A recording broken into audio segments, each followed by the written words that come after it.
Configuring a single floppy drive. A floppy drive is a secondary storage device. Floppy drives come in two common sizes, 3.5 inches and 5.25 inches. The newer 3.5-inch disks can hold more data than the older 5.25-inch disks. Today, new computers are usually equipped with just a 3.5-inch drive. Floppy drives communicate with the CPU through floppy drive controllers. These microchips contain software that manages the drive and holds data being passed back and forth to the drive. Controllers are located on expansion cards or the system board and connect to the drives through data cables. Floppy drives also require power, which they receive from the power supply through a power cable.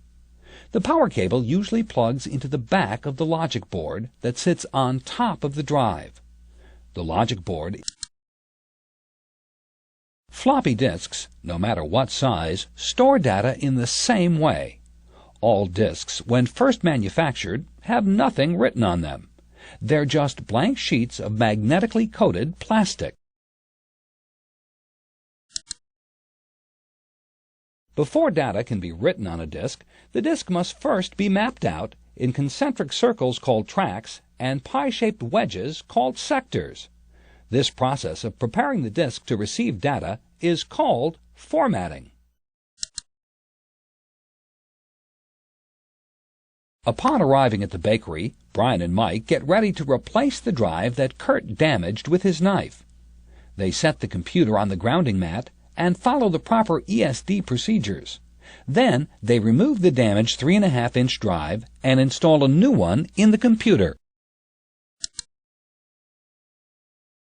After turning off the computer, removing the cover, and following the proper ESD procedures, we need to locate the power connector so we can remove it from the floppy drive.